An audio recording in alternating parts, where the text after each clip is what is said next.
because a lot of rural communities are not quite accessible in terms of road network, in terms of phone connection or internet connection, so you have a situation where there's poor regulation, poor supervision of the practice. So there's a lot of malpractice, there's a lot of quackery.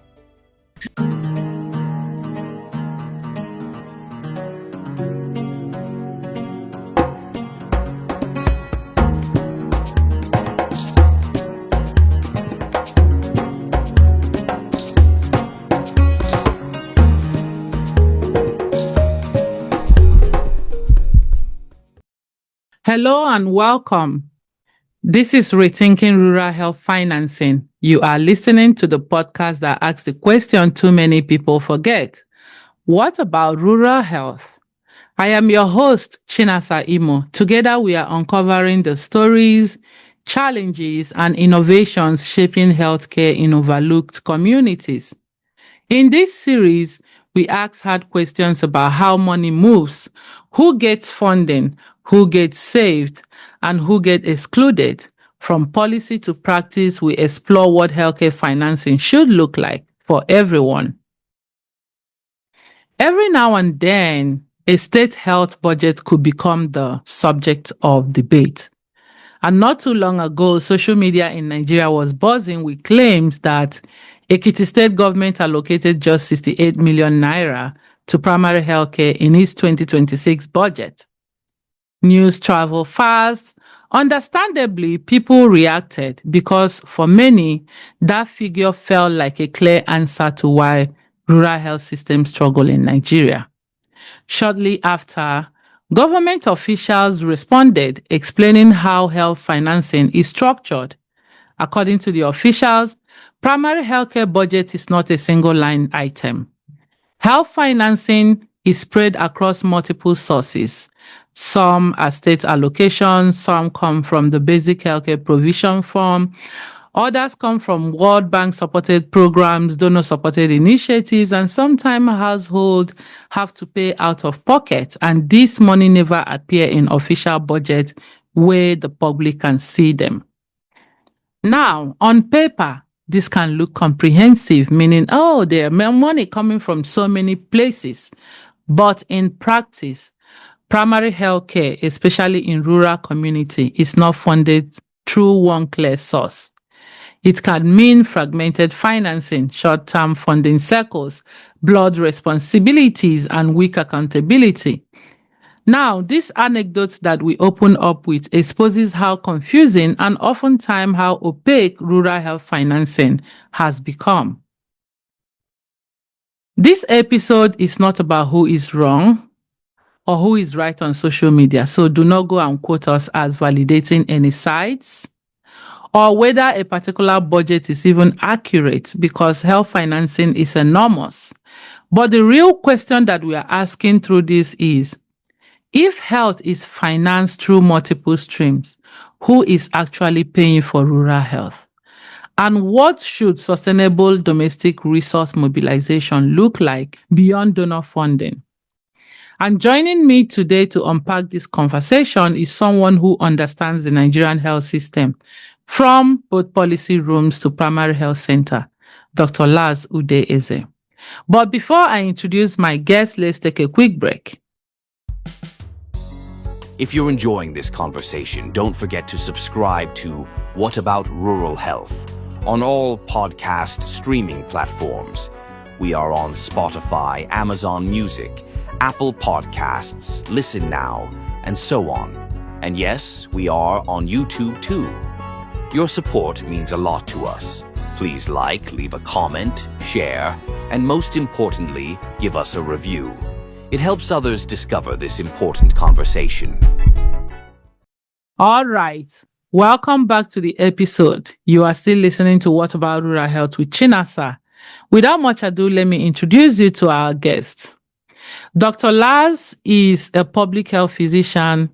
He's also a health policy and management specialist and a sustainable development consultant with over 16 years of experience across clinical practice, research, advocacy, and policy implementation. He studied medicine at the University of Ibadan and held a Master's of Public Health from the University of Kentucky, where he received multiple academic distinctions. He is the founder and CEO of TalkHealth9ja. He's also the founder and the national team lead of the Make Our Hospital Work campaign, a citizen-led advocacy initiative that is pushing for advocacy, accountability, and better functioning of health facilities in Nigeria. He serves as the secretary of the National Advocate for Health and has worked across malaria elimination, vaccine access, cancer control, brain health, and health financing. And today, I would say that what makes Laz especially relevant to our conversation is his deep practical understanding of how Nigerian health system is financed, governed, and experienced, particularly at the community and rural level. So, Dr. Laz, I'm excited to have you join us in the studio today. Welcome to What About Rural Health? Thank you very much. I'm also very glad to be with you on this podcast. Let's have fun. Thank you. I wanted to ask you, how is your day today? Yeah, it's been good. It's been good. Still coming from several planning meetings towards health interventions, especially vaccination activities, targeting some rural communities, especially in the northern parts of Nigeria. So, yeah, working around the clock. Thank you so much for the work that you and folks like you continue to do within the health systems in Nigeria. So I'm excited to have you here. So let's start off. When we use the Ekiti situation as a timely example, this exposes us to see how fragmented this rural health financing system really looks and how uninformed citizens can be, because someone would have looked at that budget and probably that would be the clearest budget line item that would have primary healthcare facility under it, and would imagine, so it means the entire government just budget this amount. So when we say who pays for rural health in Nigeria, what is the honest answer that you can give? Yeah, who pays for rural health in Nigeria? There are multiple payers, for rural health, and the most contributors are the people. The National Health Accounts gives credence to this, where it looks at the health financing in the country, and more than 70% is out-of-pocket expenditure. So perhaps about 20-something percent is from the government across different levels, federal, states, local government, and the other one, less than, say, 5%, is from donor support. So the biggest funder of rural health, the people of Nigeria, the residents of those rural communities, because most of the care they get, largely out of pocket. Of course, the presence of public primary healthcare facilities, shows presence of government funding, and pockets of where you have perhaps some donor supported activities is most times less than 5%. Thank you very much for that response. And I know that this conversation, when you mention who pays, is mostly the financial aspect of it. But we know that costs have different kinds of definition. There is invisible cost, there is physical cost, there is emotional cost. There are just different ways that costs have come to be defined, at least in the recent literature. So I want you to kind of like expand more what you mean by cost and share example of the kind of beyond the physical cost of paying cash, beyond paying fiscally to the health systems when we are receiving care. Are there examples of invisible costs that doesn't show up in the budget, but are filled within the communities who get to bear this burden? Absolutely. The invisible cost is also shared by the people and the government as well. If you look at within the typical rural community, of course, Nigeria is a diverse country, and rural community, the setup differs from one part of the country to another.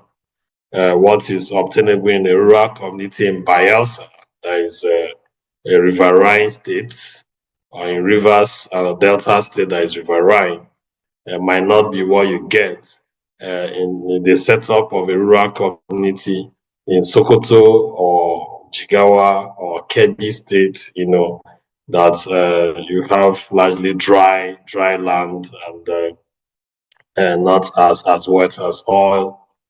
Forest areas like Imo State or the hilly parts of Enugu State, so there are a lot of dynamics within the rural setting. But wherever it is, one thing is Nigeria has a combination of public and private healthcare delivery, and almost in a lot of rural settings, you're likely going to see a primary healthcare facility, whether it's a health post or health clinic or primary health center. And you're also going to see private providers, not quite typical, but they are there, especially the patent medicine vendors. These are people who sell drugs or medications in those communities.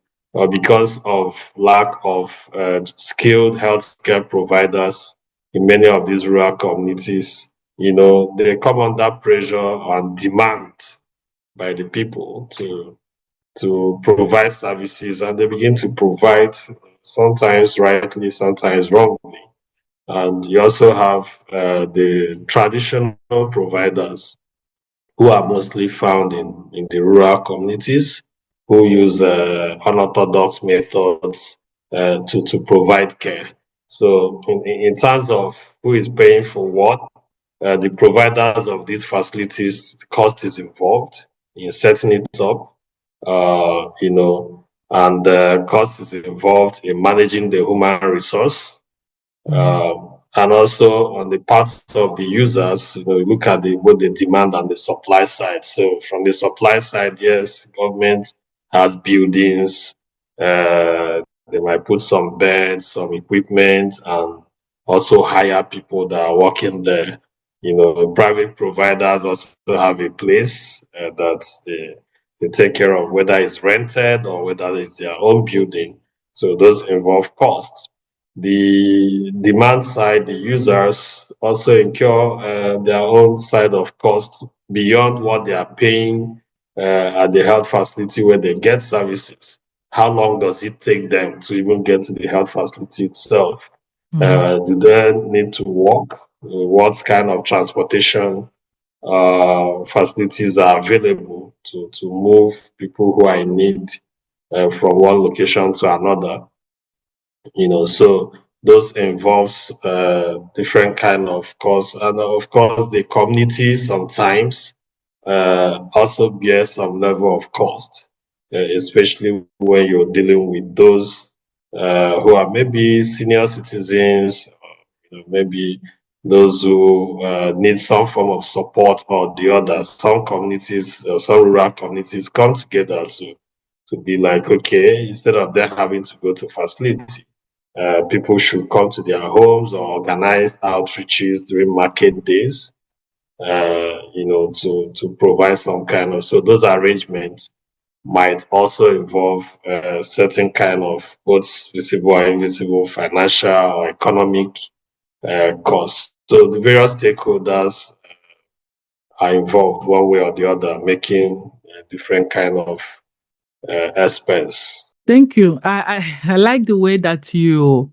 took time to explain this in a very rudimentary process. And when you were talking, what came to mind as as somebody who use political economy approach to policy, what I was looking from an economic perspective is the costs of the invisible cost to government. We don't talk much about the costs of healthcare to government. And for me, invisible cost is the opportunity forgone that government could have made, which is why we're promoting, and this series is, investment opportunities and challenges, right? This is me reflecting just back to you all that you said. There are medicine providers in the Medicine community, vendors. vendors in the community, and these people they are stepping in gap to the fact that we don't have a clear pharmaceutical structure that government could have established as an investment pipeline, but also as a money generating platform. But individuals are now opening these patent medical places where, like you said, sometimes they get it right, sometimes they don't get it right because they are not quite trained to provide pharmaceutical services, right? And I'm just looking at what a waste of economic resources to government purse, because these are avenues that government could strengthen health investment system in a way that they provide adequate services. They are able to regulate health care provision in ways that saves more life. At least people would get quality, adequate care. But it's also a business venture. It's a money making, avenue for government to generate resources back to the IGR. But, like we said, there are a lot of invisible costs to the individuals, the families who would walk miles to get care, families who lose their loved ones probably in the process of doing all of this. And, that person could have been the breadwinner of the family, and they lose that person to certain health issues that are oftentimes highly preventable, but because they can't get to care on time, they lose this person. Is a loss to the society, is a loss to the economic development of the country, is a loss to the family, just share loss to everyone, and is one big cost that we don't talk about. So I'm glad that you are able to outline all of this together. Pigging off of this conversation, I want to ask Dr. Laz, when funding is structured this way, what tends to fall through the crack first at the rural level? Because all this scattered funding, I don't understand how are we even structuring, and what tends to be left behind? Do you want to help drive rural health forward? We're looking for passionate volunteers to support our work, from research to storytelling to business outreaches. If you believe every community deserves care, join us. Visit the link in our bio or show notes to sign up. Well, in my place, they said, "Ewu adịntụtụ enye nri, agụ na-egbu ya." Which means if you have a goat or a domestic animal that have many people that is feeding it, it's likely to die of hunger because they might assume that, if I don't feed it, the other person will do it, and everybody makes similar assumption, and there will be no food for the animal. So we use goats as an example because it's a common domestic animal where we come from. So perhaps other cultures may have other examples to use of an animal. So that's the case of health, not just in rural locations, but primary health care as a whole, whether it's rural or urban. But it's more pronounced in rural communities because they don't have as many options as those who are in the urban locations. So local government, the structure of Nigeria is the way that, you have, should I say, two or three tiers of government. That structure is still somewhat being debated, but you have the federal, you have the state, you have the local government. At the local government level, ideally should be fully in charge of the primary health care and also be in charge of the rural health care. But practically speaking, it didn't happen for years, and there's now some kind of shift where you say, within the states, because it appears political power was more concentrated at the state level. Local government systems were not often, don't have as much resources accessible to them to do what they are supposed to do because of a lot of centralization of power and resources at the state level. And now, okay, primary healthcare on that one, we've set up an agency at the state, to make sure that the primary healthcare services are administered by that agency, including funding, including management of the human resource for health, as well as monitoring and evaluation. So a lot of things were to happen, single coordination platform. But in some states, yes, they are fully implementing it. In some other states, there's all kind of confusion because, yes, there is an agency at the state that presumably should be in charge, but the hiring and payment of local government workers at the primary care, including rural locations, are still being done by the local government. So what you have is in rural level, you have the healthcare workers in public facilities hired by the LGA, and also but the LGA does nothing beyond paying those health workers. So in terms of providing drugs, in terms of other things they need to do their job, the local government will be looking to the agency to do that. So the agency will be looking to the local government to do that. And at the end of the day, nobody gets to do that. So if they don't have perhaps some donor-supported service delivery, like supporting immunizations or maternal and child care activities, and those support doesn't include paying health workers, but it could include bringing commodities like vaccines, storing them, and administering it. Of course, that comes with procurement by the federal government, with support from some donor partners. So it's not purely a donor activity. So, being that because they know vaccines comes pushed from the federal government to the states and to the rural health facilities. So other commodities that is not supported, nobody actually cares, So it's kind of makes, and the community takes this posture. Oh, it's a government facility, so they get to do nothing, So everybody is just there, and skeletal services here and there. If there is a breakdown of infrastructure, the community will be looking, oh, it's a government facility. So we don't know if we go there now whether the government will ask us questions.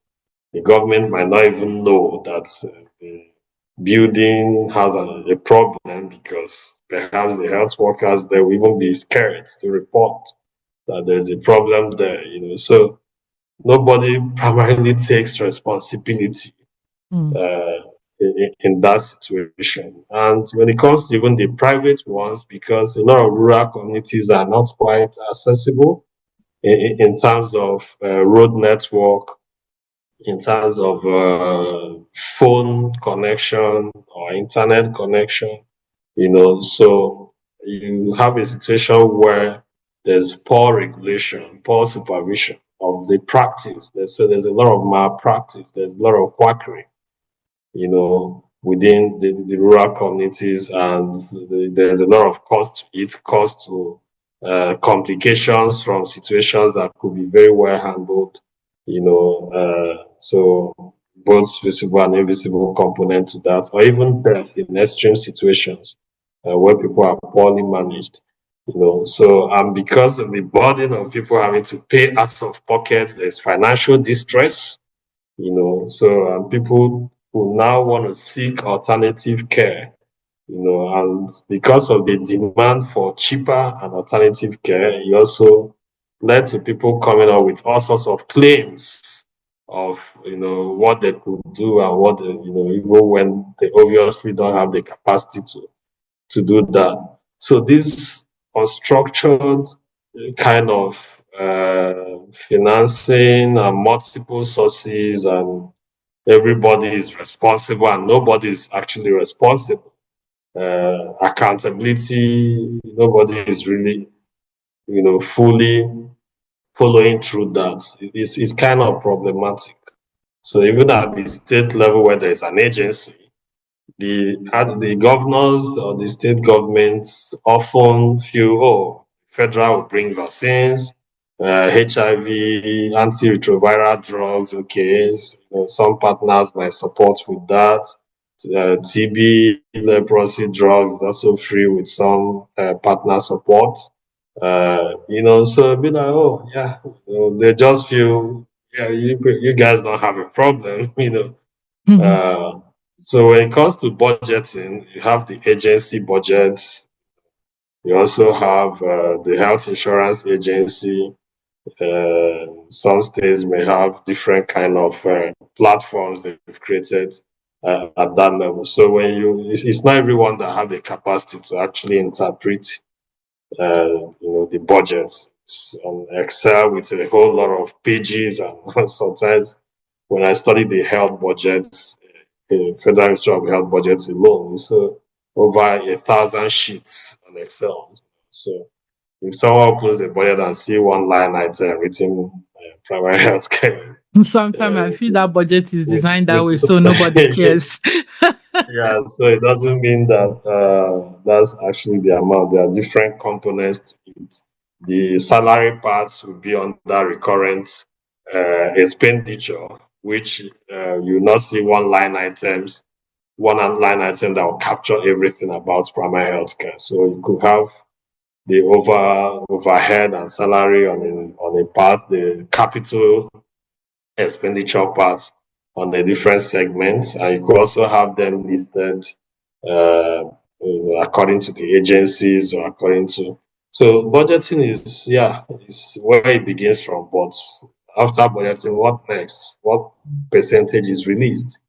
There's one state I was looking through their health budgets as of 2 years ago. They budgeted about 18 billion and released about 4 billion. So about 23% of what was budgeted was actually released. And if you go to the breakdown of what was released, maybe over 80 or 90% will be salaries and overhead costs. So That's all. not, so those are part of the issues. Rural health is this attitude of tokenism when it comes to uh, rural health related issues. Sometimes people will be treating primary health care as if it's rural health. No, primary health care is both urban and rural.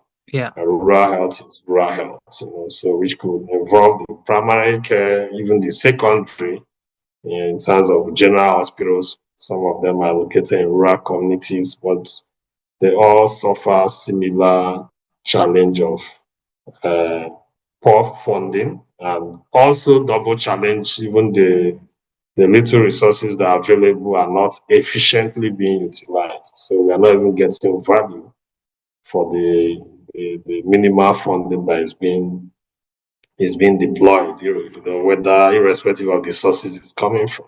Thank you for this explanation. And to my audience, I appreciate the fact that Dr. Laz is able to clearly differentiate the meaning between primary healthcare and rural health. Because oftentimes when we make this argument about rural health, people think, oh, rural health is just basic healthcare.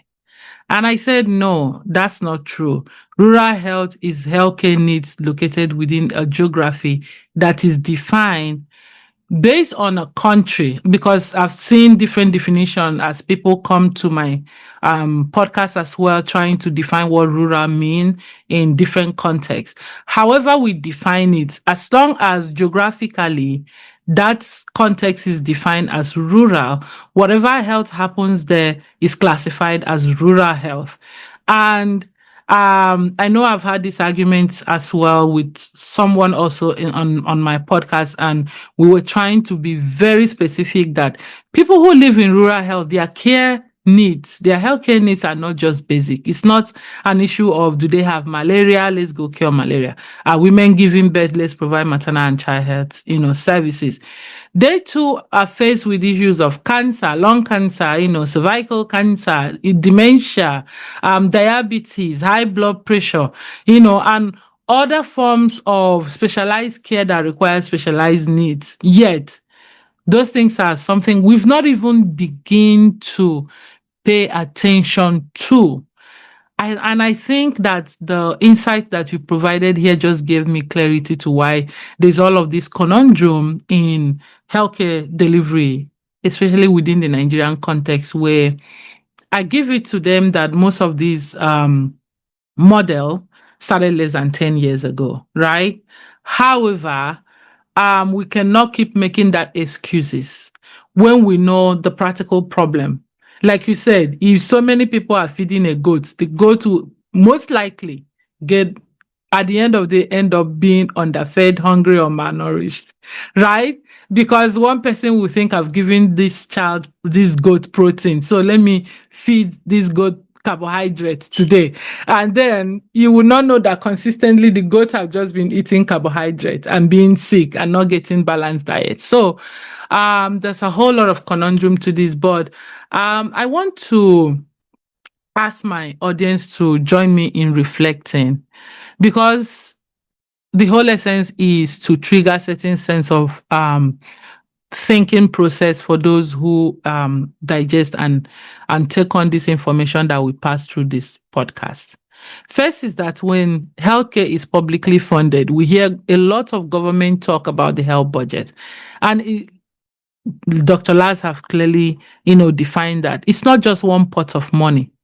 But what that really means is that these multiple streams, whether from federal, transfer, state budget, insurance pool, donor program, and sometimes development banks like World Bank we have mentioned, what this means is that this pool of fundings can be good in providing a whole lot of different stream of funding into solving a particular health problem. But sometimes they could also be missing the most important, because everybody comes with their priority, right? Okay, World Bank just want to make sure that maternal health is no more on the health side. So all funding are put into that.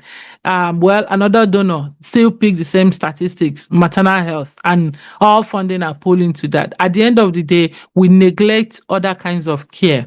So I want to ask you, is this something that you see happen similarly in your place?